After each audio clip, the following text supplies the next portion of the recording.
जय श्री कृष्णा, जय श्री राम, जय श्री राधे राधे, जय श्री महाकाल। इस प्रवचन में आपको श्रवण कराएंगे प्रहलाद द्वारा भगवान की स्तुति करना और भगवान का प्रकट होने की कथा।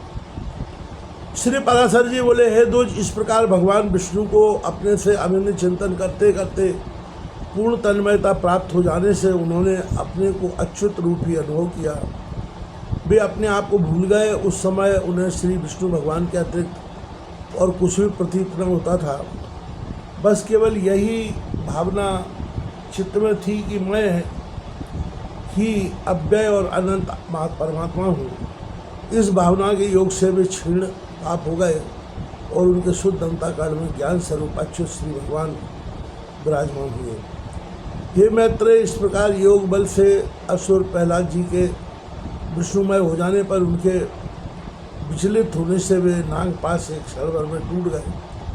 भ्रमणशील ग्राहगण और तरल तरंगों से संपूर्ण महासागर क्षुब्ध हो गया। तब पर्वत और वनों से पूर्ण समस्त पृथ्वी हिलने लगी तथा महामती प्रहलाद जी अपने ऊपर दैत्यों द्वारा लादे गए संपूर्ण पर्वत समूह को दूर फेंककर जल से बाहर निकल आए। तब आकाश आदि जगत को फिर देखकर उन्हें चित्त में यह पुनः भान हुआ कि मैं प्रहलाद हूँ। और उन महाबुद्धिमान ने मन, वाणी और शरीर के संयम पूर्वक धैर्य धारण कर एकाग्र चित्त से पुनः भगवान अनादि पुरुषोत्तम की स्तुति की। प्रहलाद जी कहने लगे, हे परमार्थ, हे दृश्य रूप, हे स्थूल सूक्ष्म जागृत स्वप्न दृश्य स्वरूप, हे क्षराक्षर कार्य कारण रूप, हे व्यक्ता व्यक्त दृश्य स्वरूप, हे कलातीत, हे सकलेश्वर, हे निरंजन देव, आपको नमस्कार है। हे गुणों को अनुरंजित करने वाले, हे गुणाधार, हे निर्गुणात्मक, हे गुण स्थित, हे मूर्त और हे अमूर्त रूप महामूर्तिमत, हे सूक्ष्म मूर्ति, हे प्रकाश स्वरूप, आपको नमस्कार है।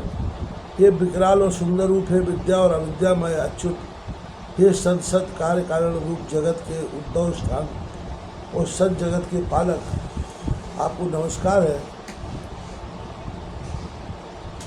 हे नित्यानित्य आकाश घटादि रूप प्रपंचात्मक, हे प्रपंच से पृथक रहने वाले, हे ज्ञानियों के आश्रय रूप, हे अनेकानुक रूप आदि कारण वसुदेव, आपको नमस्कार है। जो स्थूल सूक्ष्म